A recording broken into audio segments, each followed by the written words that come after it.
My kids forced me to agree to a no-spend Christmas to protect their future inheritance. I smiled and agreed. On Christmas morning, I handed them an envelope showing I had donated their entire $4 million fortune to an animal shelter. The snow in Edina, Minnesota does not fall gently. It accumulates.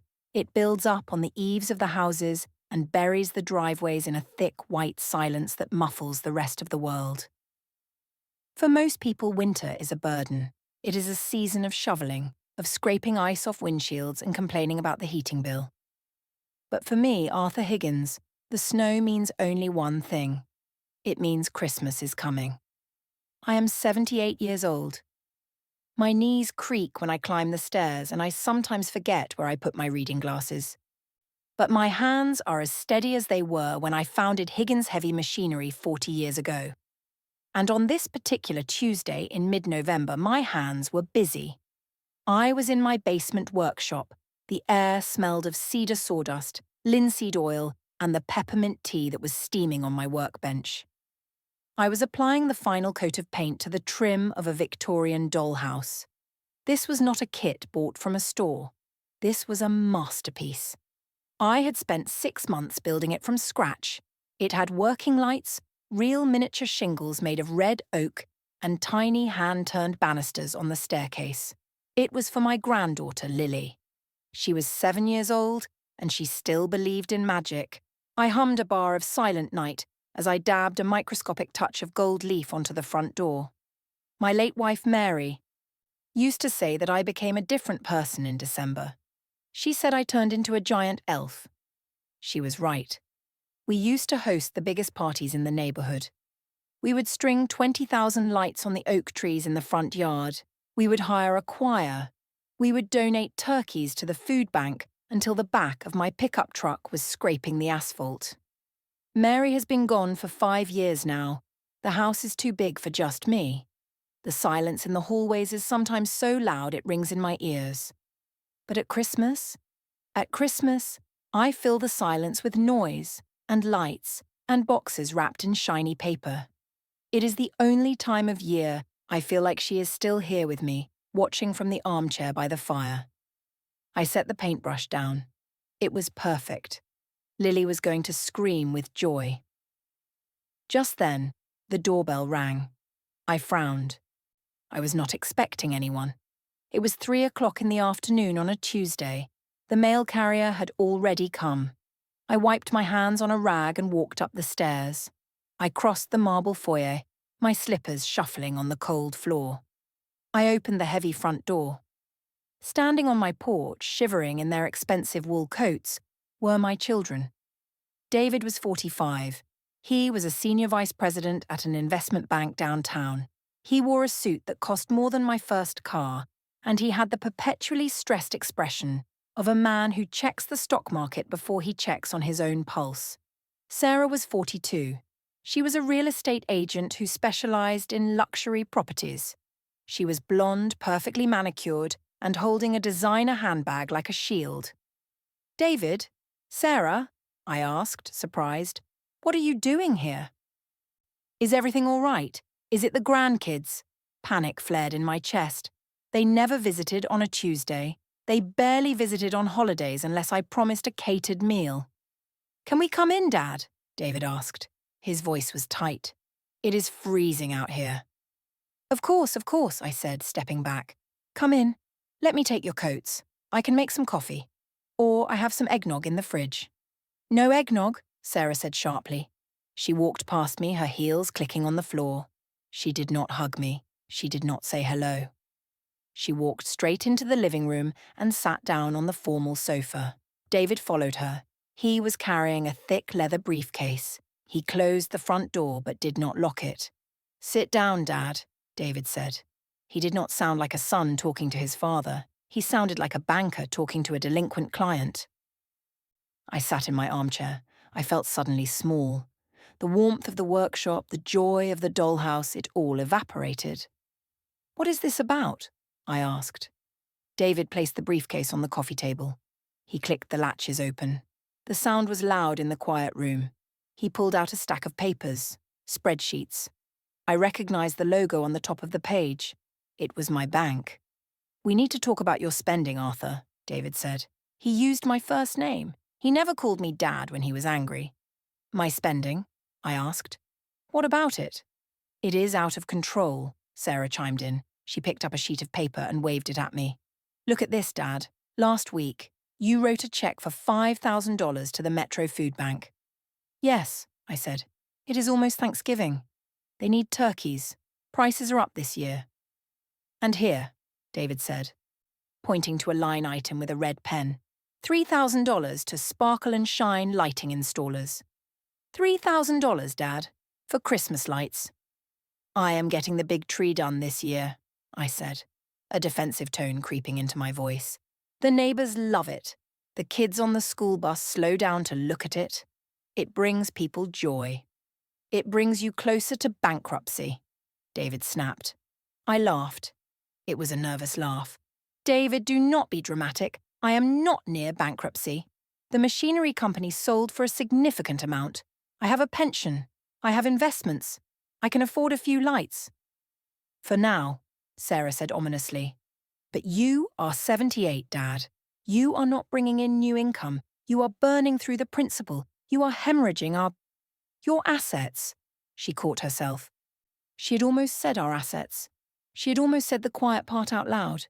They were not worried about me running out of money. They were worried that there would be less left over for them when I died.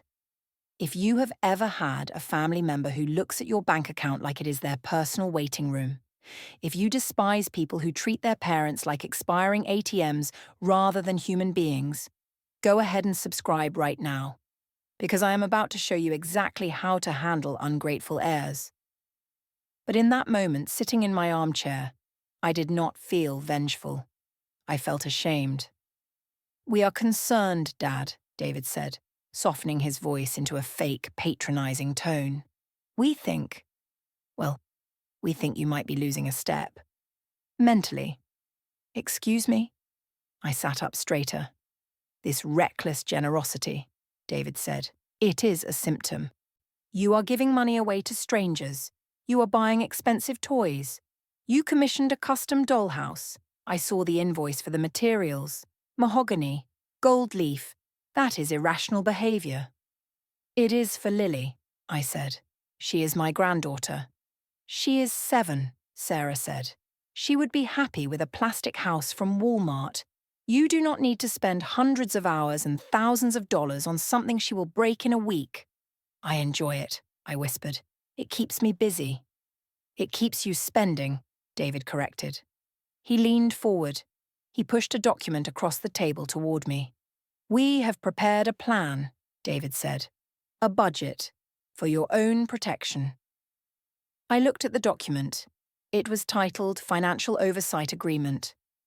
"What is this?" I asked. "It gives us power of attorney over your liquid assets," David said. "We will manage the bills. We will manage the investments. We will give you a monthly allowance for groceries and gas. A reasonable allowance." "An allowance?" I stared at him. "I am a grown man. I built a company from the ground up. I do not need an allowance." "And Christmas," Sarah interrupted, ignoring my protest. "We are instituting a new rule this year, a no-spend Christmas." "What?" "No gifts," Sarah said firmly.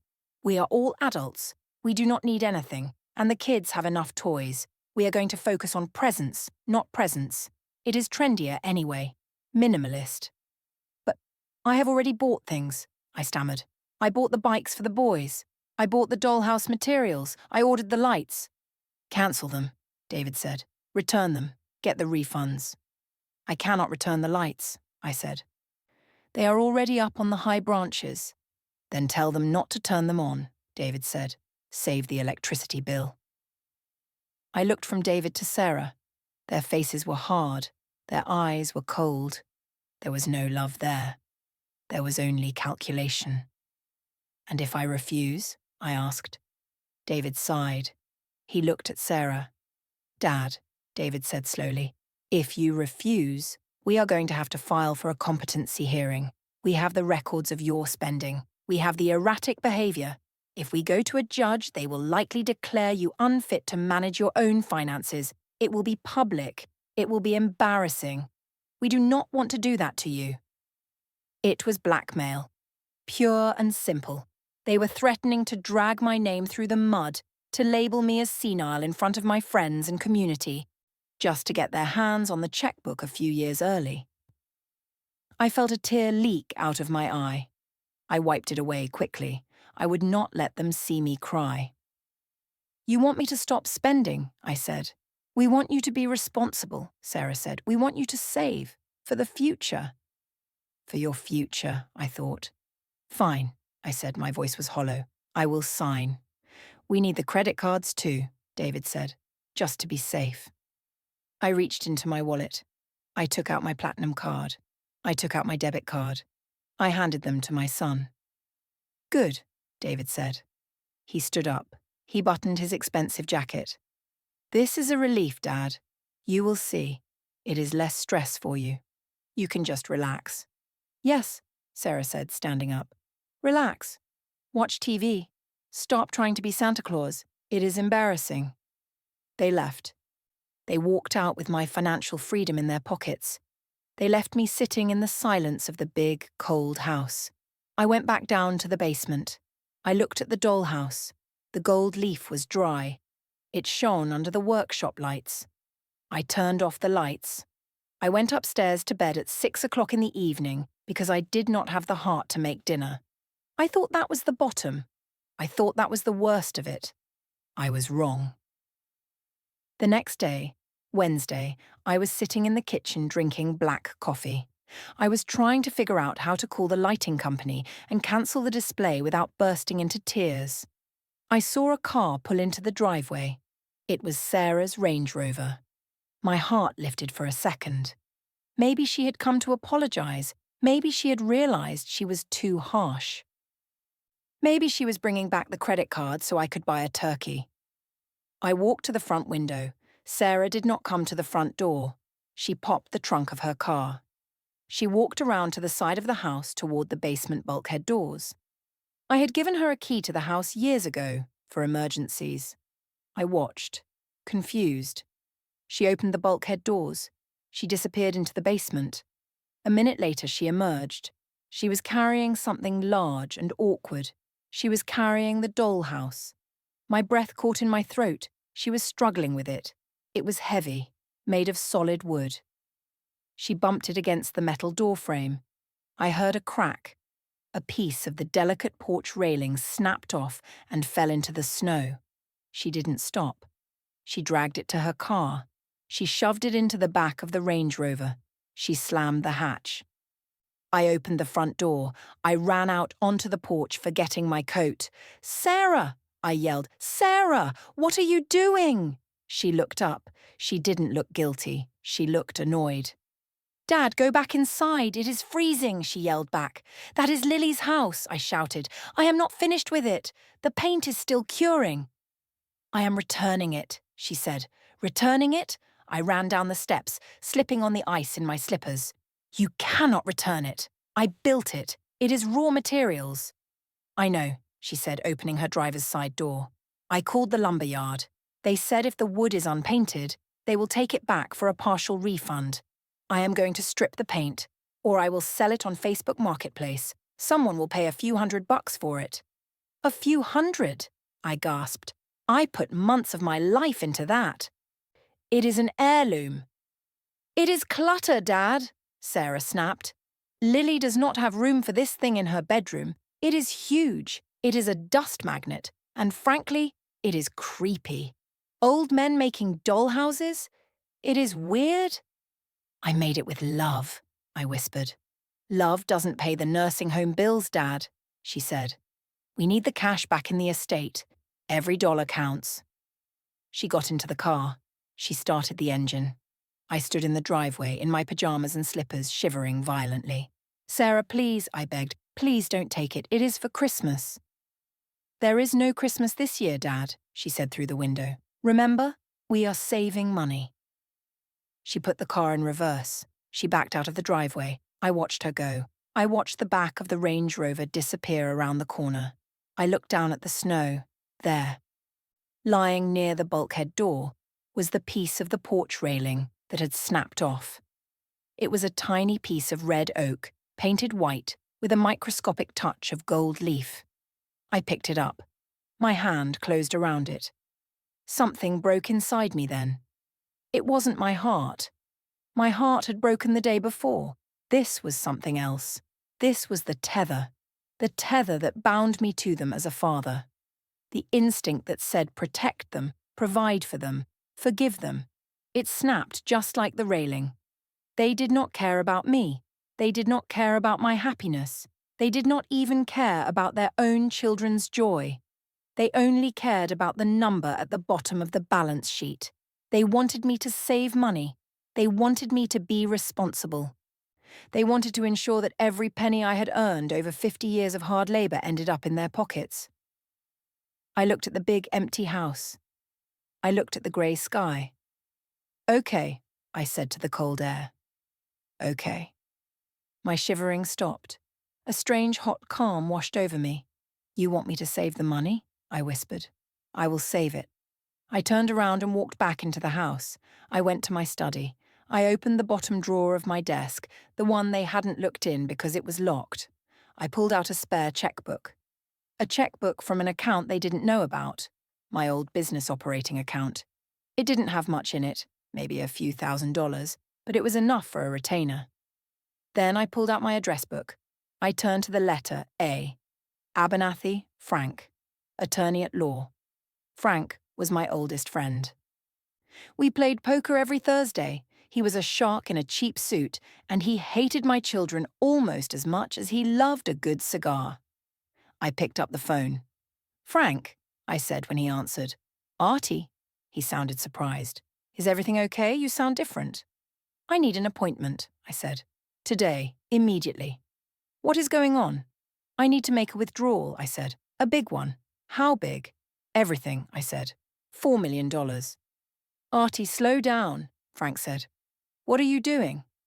"I am taking my children's advice," I said, looking out the window at the spot where the dollhouse had been stolen. "They told me not to buy them any gifts. They told me to be responsible with my estate." "And?" "And I am going to do exactly that," I said. "I am going to ensure that my money goes to the only creatures on this earth who actually love me." "You don't mean—" "Clear your schedule, Frank," I said. "We have a trust to write." I told my children I was going to the senior centre to play bridge. It was the perfect alibi because they considered bridge to be a harmless, low-cost activity that kept me out of the shopping malls. I put on my best charcoal wool suit. I tied my silk tie. I polished my shoes. I did not look like a man who was losing his faculties. I looked like the man who had negotiated contracts for excavators and cranes for 4 decades.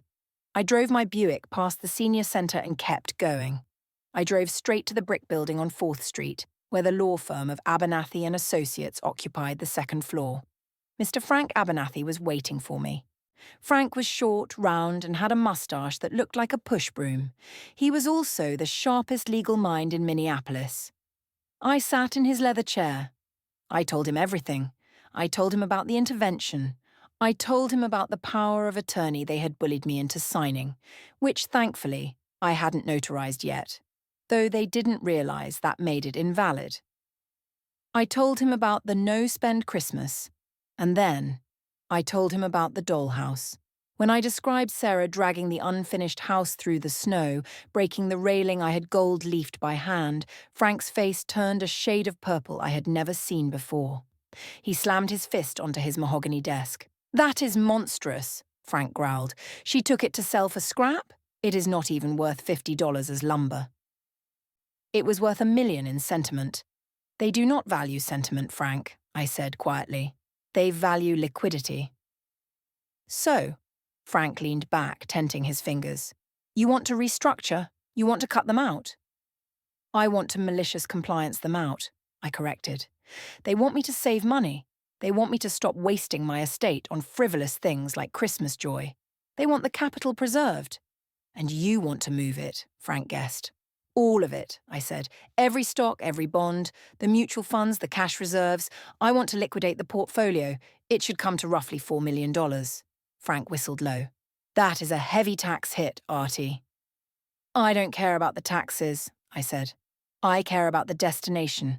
I want to put it into an irrevocable trust, ironclad, unbreakable. Something that even David's fancy bank lawyers cannot penetrate. And the beneficiary? Frank asked, pen hovering over his legal pad. I paused. I had thought about this all night. I could give it to the Cancer Society. I could give it to the library. But I wanted something specific. I wanted to give it to beings that understood loyalty. Beings that didn't care if I was old, or if I repeated my stories, or if I spent too much money on lights. I need to go for a drive, Frank, I said. I will call you in 2 hours with the name. I left the office. I drove to the outskirts of town to a low industrial building near the highway, the Twin Cities Animal Humane Society. It was a stark concrete building. It looked tired. The sign out front had a burnt-out bulb. I walked inside. The smell hit me instantly. Bleach, wet dog food, and that underlying heartbreaking scent of fear. The lobby was empty except for a young woman behind the desk. She looked exhausted. She was wearing a fleece jacket inside because the heat was barely working. Her name tag read, Kelly. "Can I help you, sir?" she asked, looking up from a stack of unpaid bills. "I am just looking," I said. "I used to have a dog, a golden retriever named Buster. He died 10 years ago." Kelly smiled, and it was a genuine, sad smile. "We have a lot of lonely hearts here today." "Would you like to see the dogs?" "Please." She buzzed me through the door. The noise was deafening, barking, howling, dogs jumping against chain-link fences, desperate for attention. "We are over capacity," Kelly shouted over the noise. "People surrender them after the holidays usually, but this year, with the economy, we are getting surrenders every day. We are running out of food. We are running out of space." We walked down the row. I saw pit bulls with scarred faces wagging their tails. I saw beagles with grey muzzles. And then, in the last run, I saw him. He was a golden retriever. He was old. His face was white with age, and his hips looked stiff. He wasn't barking. He was sitting calmly in the middle of the concrete floor, watching me. He looked exactly like my Buster. "That is Buddy," Kelly said, her voice softening. "His owner passed away last week. The family didn't want him. They dropped him off on their way to the funeral.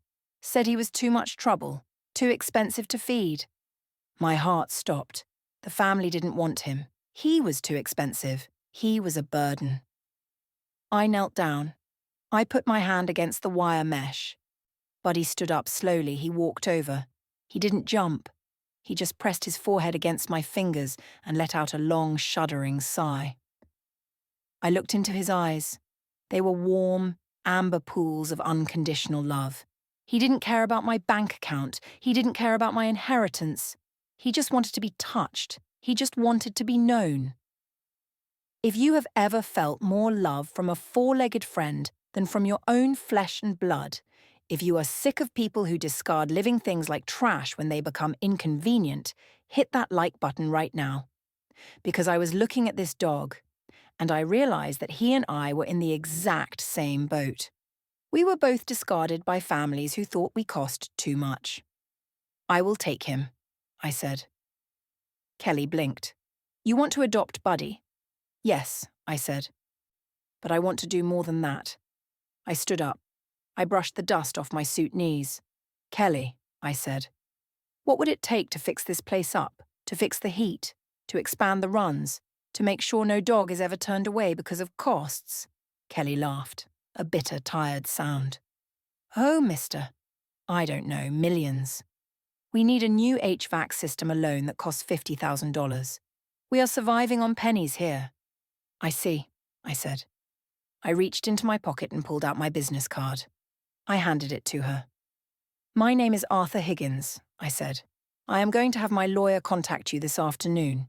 We are going to build a new wing, the Mary Higgins Memorial Wing."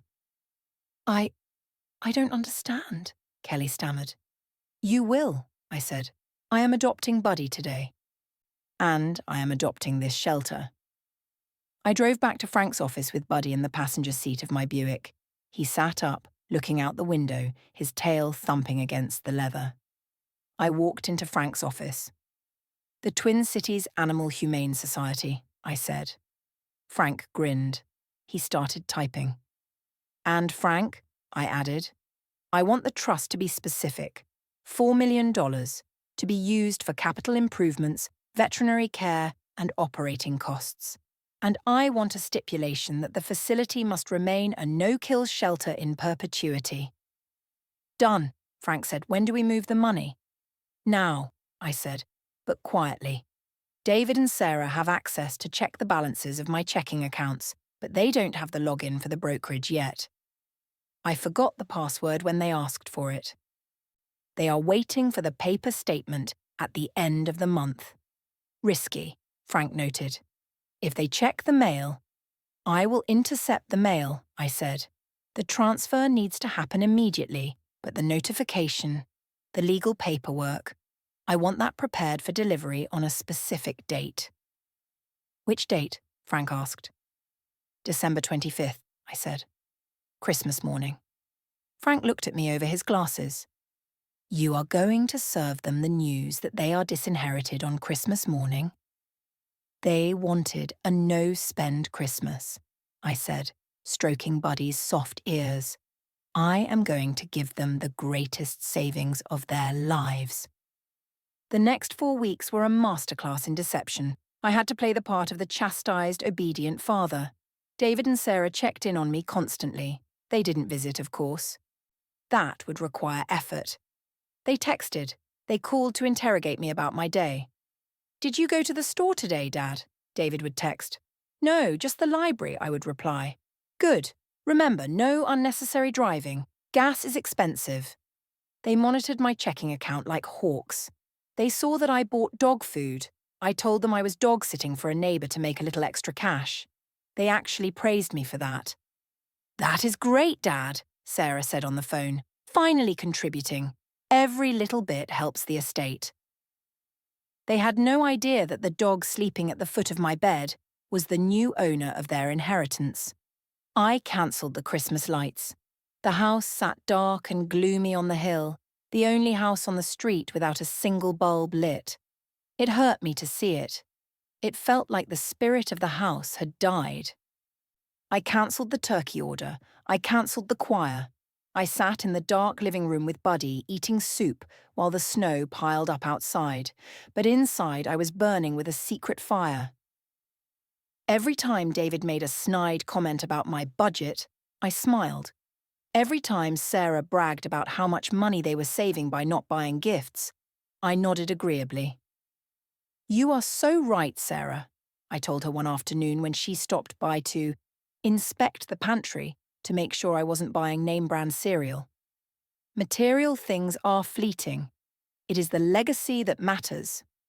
Exactly, she said, checking the expiration date on a can of beans. I am glad you are finally getting it, Dad. We are just trying to protect the family wealth. The wealth is very safe, I promised her. It is in excellent hands. She didn't notice the gleam in my eye. She was too busy calculating how much the antique dining table would fetch at auction. December 24th arrived, Christmas Eve. Usually this was the night of my biggest party.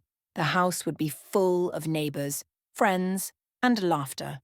There would be a roasted goose, a ham, and a mountain of cookies. Tonight, the house was silent. David and Sarah arrived at 6 o'clock. They brought their spouses and my grandchildren, Lily and her brother, Ben. The kids looked confused. They were used to Grandpa's house being a wonderland. Instead, there were no lights. The tree in the corner was small, an artificial one David had found in my attic, and it had no ornaments, just a string of plain white lights. Where are the presents, Grandpa? Lily asked, looking at the empty skirt under the tree. My heart broke a little. I wanted to run to the basement, grab the dollhouse and give it to her, but I couldn't. It was gone. We are doing a special Christmas this year, honey, Sarah interrupted, smoothing Lily's hair. We are focusing on love, not things. Grandpa is saving his money so he can be safe. That sounds boring, Ben muttered. It is responsible, David corrected. They settled into the living room. Sarah produced a fruitcake from a grocery store bag. It still had the orange discount sticker on it. $4.99. We brought dessert, she said proudly, and David brought a bottle of wine from his cellar. David poured the wine. He didn't offer me any. It is a bit rich for your digestion, Dad, he said, taking a sip. Better stick to water. I sat in my chair, Buddy curled up beside me. David eyed the dog suspiciously. That neighbour's dog is still here, he asked. The neighbour is away for the holidays, I lied. He is good company. Well, make sure he doesn't scratch the hardwood, Sarah said. We are going to refinish these floors in the spring before we decide what to do with the house. She had slipped. Before we list. They were planning to sell the house. They were probably planning to put me in a home as soon as the holidays were over. I stroked Buddy's head. So, Dad, David said, leaning back, looking around the dim room. I have to say I am proud of you. I checked the checking account this morning. You haven't spent more than $200 all month. You really stuck to the no-spend plan. I did, I said. I didn't buy a single gift. Not for you. Not for the grandkids. Not even for myself. Excellent, David said. It is a relief, isn't it? To let go of that compulsion to spend. It is very freeing, I agreed. I feel lighter than I have in years. See, Sarah chimed in. We told you. You just needed some boundaries. You needed us to step in and take control. Yes, I said. You definitely motivated me to take action. They smiled at each other. It was a conspiratorial smile. The smile of two vultures who realize the carcass is finally stopped moving. Well, David said, checking his Rolex, we should get the kids to bed soon. Santa comes tonight, right? He winked at Lily. Does Santa know we are doing no spend? Lily asked worriedly. Santa knows Grandpa is on a budget, Sarah said. I stood up. I am going to turn in early, I said. I want to be well rested for tomorrow morning. We have a big day. Just a quiet breakfast, Sarah reminded me. Oatmeal and fruit, nothing fancy. Oh, it will be memorable, I said. Good night. I walked up the stairs. Buddy followed me, his nails clicking softly on the wood Sarah was so worried about. I went into my bedroom. I opened my closet. Hidden on the top shelf behind a stack of sweaters were two heavy cream-coloured envelopes. They were thick. They were sealed with wax. I took them down. I weighed them in my hand. $4 million. It was a lot of money. It was a lifetime of early mornings, cold construction sites, and missed dinners. It was the legacy I had built for my family. And tomorrow, I was going to deliver it. I looked at Buddy. He wagged his tail. They think I am senile, Buddy, I whispered. They think I am a confused old man who needs an allowance. Buddy licked my hand. They are about to find out, I said, a smile spreading across my face, that I am the most lucid man in Minnesota. I placed the envelopes on my nightstand. Outside, the church bells rang, signalling midnight. Merry Christmas, David. Merry Christmas, Sarah. I hope you enjoy your fruitcake, because it is the last thing you are ever going to get from me. Christmas morning in the Higgins household used to be a sensory explosion. The smell of cinnamon rolls and brewing coffee would drift up the stairs by 6 o'clock in the morning. The sound of wrapping paper tearing would fill the living room by 7. The fire would be roaring, casting a warm glow on a mountain of gifts that spilled out from under the tree and halfway across the room. This year, the house was silent as a tomb. I woke up at 7 o'clock. Buddy was already awake, resting his chin on the mattress, watching me with those soulful amber eyes. I reached out and patted his head. Merry Christmas, Buddy, I whispered. Today is the big day. I put on my robe. I walked downstairs. The living room was cold. David had turned the thermostat down to 62 degrees to optimize efficiency. The tree stood in the corner, dark and bare. There were no stockings on the mantel. There was no smell of cinnamon rolls. In the kitchen, Sarah was making instant oatmeal. She was using water, not milk, because milk was an unnecessary expense. "Morning, Dad," she said without turning around. "Merry Christmas. Breakfast is almost ready. We are keeping it light." "That sounds sensible," I said. David walked in, wearing a cashmere sweater that probably cost $500. He was holding a tablet, checking the futures market even on a holiday. "Merry Christmas, Dad," David said, not looking up from the screen. "Market is closed, obviously, but the Asian exchanges are interesting. By the way, I noticed the electric bill came in yesterday. It is down 40% from last December. Great work on the lights." "Thank you, David," I said. "I aim to please." The grandkids, Lily and Ben, came downstairs. They looked sleepy and disappointed. They looked at the empty tree. They looked at the bowls of grey oatmeal. "Is this it?" Ben asked. "It is a minimalist Christmas," Sarah lectured, placing a bowl in front of him. "We are focusing on family time. Eat your oats." We sat at the dining room table. The mood was grim. It felt less like a holiday celebration and more like a wake.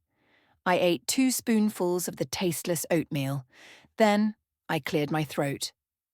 "I know we agreed on a no-spend Christmas," I began, my voice trembling slightly, not from age but from adrenaline. "And I know you were worried about my spending habits." David put down his tablet. Sarah looked up, her eyes narrowing. "I took your advice to heart," I continued. "I realized that I have been wasteful. I have been throwing money away on things that do not last. Toys break, turkeys get eaten, lights burn out." "Exactly, Dad," David said, nodding encouragingly. "It is about asset preservation." "Right," I said. "Asset preservation." So I decided to make a change, a permanent change, to ensure that the bulk of the estate is safe. Forever. David's eyes lit up. He looked at Sarah. I could see the greed flashing between them like a signal flare. They thought I had done something responsible. They thought I had moved the money into a conservative bond fund, or perhaps set up a trust for them. "I have something for you," I said. I reached into the deep pocket of my robe.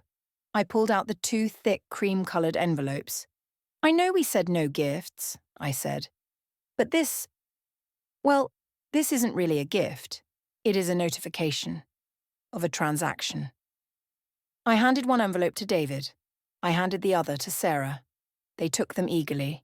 They felt the weight of the expensive paper. They saw the wax seal of my law firm. "Go ahead," I said. "Open them." David tore his open first. He pulled out the document. It was a formal legal notice, printed on heavy bond paper. "Notice of transfer of assets, irrevocable trust agreement." David scanned the header. He smiled. "Irrevocable trust," he muttered. "Okay, this looks good. Very secure." Then his eyes moved down to the line marked beneficiary. His smile froze. It didn't just fade, it shattered. His face went pale, then grey, then a blotchy, furious red. "What is this?" he whispered. "What?" Sarah asked, ripping her own envelope open. She scanned the paper. She gasped, a loud, strangled sound like she was choking on the oatmeal. "The Twin Cities Animal Humane Society?" Sarah shrieked. The kids looked up, startled. "Dad," David said, his voice shaking, "is this a joke? Is this some kind of prank?" "It is not a joke," I said calmly. "It is a legal transfer, effective immediately." $4 million? David read the number out loud. He sounded like he was going to vomit. "You transferred $4 million to a dog pound?" "It is a shelter," I corrected. And yes, I liquidated the portfolio, the stocks, the bonds, the mutual funds. It is all cash now, and it is all sitting in the endowment fund for the Mary Higgins Memorial Wing. You cannot do that," Sarah screamed. She stood up, knocking her chair over. "That is our money. That is our inheritance." "It was my money," I said, "and you told me to save it. You told me not to waste it on frivolous things. You told me I needed to stop buying toys and lights." "So I did. I put it somewhere where it will never be wasted. It will buy food, it will buy medicine, it will buy heat for animals that no one wants." You are insane, David yelled. He threw the paper onto the table. You are senile. We told you this would happen. You have lost your mind. On the contrary, I said, taking a sip of my water. I have never been clearer. I am calling the lawyers, David shouted, fumbling for his phone. I am freezing this. I am filing for competency right now. You are mentally unfit. No judge in the world will let an old man give $4 million to a bunch of mutts while his children get nothing. If you have ever dealt with someone who thinks they are entitled to the fruit of your labor just because they share your last name, if you despise the kind of greed that makes a son look at his father and see only a dollar sign, hit that subscribe button right now, because the look on David's face was worth every single penny of that $4 million. I wouldn't bother calling your lawyer, David, a voice said from the hallway. We all turned. Standing in the archway of the dining room was Mr. Frank Abernathy. He was wearing a Santa hat and holding a briefcase. He had let himself in with the spare key I gave him. Frank? I smiled. Right on time. Did you bring the eggnog? I brought something better, Frank said. He walked into the room. He didn't look at David or Sarah. He placed his briefcase on the table right on top of their grey oatmeal. Who are you? Sarah demanded. I am Arthur's attorney, Frank said, and his friend, and the executor of the trust you are holding. This is fraud, David sputtered. He is incompetent. We have records. We have spreadsheets showing erratic spending. Spreadsheets showing he bought turkeys for the poor. Frank raised an eyebrow. Hardly proof of dementia, David. Frank opened his briefcase. He pulled out a thick file. Arthur anticipated you might try the senile angle, Frank said, which is why, on the day he signed the trust documents, we had him evaluated by 3 independent forensic psychiatrists, one of whom was court-appointed. Frank tossed 3 stapled packets onto the table. He passed with flying colours, Frank said. In fact, Dr. Zimmerman noted that Arthur has the cognitive function of a man 20 years his junior. He is perfectly sane. He knew exactly what he was doing, and he did it freely. David stared at the medical reports. He looked at the trust document. He looked at me. But why? David whispered. The anger was draining out of him, replaced by the cold, hollow realization of ruin. Why would you do this to us? We are your family. Are you? I asked. I stood up. I walked over to the window. I looked out at the snow. A family cares about each other, I said. A family wants happiness for each other. You didn't want my happiness. You stole the dollhouse I was building for Lily. You broke the railing. You told me my joy was clutter. I turned back to them. You bullied me, I said. You threatened me with public humiliation if I didn't hand over my credit cards. You treated me like a child. You treated me like a burden. I pointed to Buddy, who was sitting under the table watching the commotion with wide eyes. That dog, I said. His family threw him away because he cost too much to feed. They didn't want him. They just wanted to be rid of the expense. You looked at me and you saw the exact same thing. You saw a line item on a spreadsheet that was costing you money. Dad, we were just trying to help, Sarah sobbed. We just wanted you to be secure. I am secure, I said. I kept enough. I have my pension. I have the house. And I have enough to pay for a very nice assisted living facility when the time comes. One that allows dogs. But what about us? Sarah wailed. We have mortgages. We have car payments. We were counting on that money. Then I suggest you get jobs, I said. Or maybe sell the Range Rover. I hear they fetch a good price on the used market. David stood there, shaking. He looked at the paper again. $4 million, he muttered. Gone. Not gone, I corrected. Saved. Just like you wanted. I walked over to the front door. I opened it wide. The cold winter air rushed in, crisp and clean. Get out, I said. Dad, you can't be serious, David said. It is Christmas. Yes, I said. It is. And I would like to enjoy the rest of it with my real family. I looked at Frank. I looked at Buddy. Get out of my house, I said. Take your fruitcake. Take your spreadsheets. And do not come back until you are ready to visit me as a father, not as a bank." David and Sarah looked at Frank. Frank crossed his arms and smiled. He looked like a bulldog ready to bite. They realized they had lost. The trust was done. The money was moved. There was nothing they could do. They grabbed their coats. They didn't say goodbye. They didn't hug the kids. They just marched out the door, heads down, into the cold, grey snow. Lily and Ben stood in the hallway, looking confused and sad. I walked over to them. I knelt down, ignoring the creak in my knees. "I am sorry, kids," I said gently. "Your parents are having a bad day." "Did you really give all the money to the dogs?" Lily asked. "I did," I said. "But I might have saved a little something else." I reached into the hall closet. From the very back behind the vacuum cleaner, I pulled out 2 small wrapped boxes. I hadn't returned everything. I handed one to Lily and one to Ben. Lily tore hers open. It wasn't the dollhouse. That was gone forever. But it was a silver locket. Inside was a picture of her grandmother, Mary. Ben opened his. It was a vintage compass, one I had used when I was a Boy Scout. "These are things that money cannot buy," I said. "Keep them safe." "Come on, kids," Sarah yelled from the driveway. "We are leaving." The kids hugged me. It was a quick, fierce hug. Then they ran out to the car. I closed the door. Silence returned to the house. But it wasn't the heavy, lonely silence of before. It was a peaceful silence. The silence of a clean slate. "Well," Frank said, clapping his hands together. "That went well. I think David actually turned green." "He did," I chuckled. "He looked like the Grinch."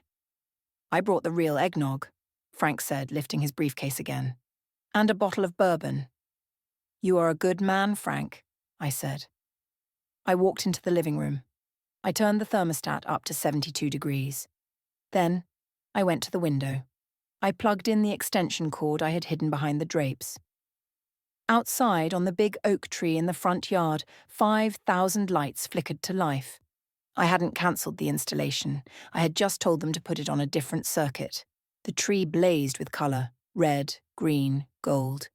It lit up the snow. It lit up the street. Buddy barked happily at the lights. I sat down in my armchair. I poured a glass of eggnog for myself and one for Frank. I gave Buddy a dog biscuit shaped like a candy cane. My children were gone. My fortune was gone. But as I looked around the warm room, listening to the crackle of the fire and the breathing of my dog, I realized I had never been richer. I had saved the money, all right. I saved it from greed. I saved it from selfishness. And in doing so, I had saved Christmas.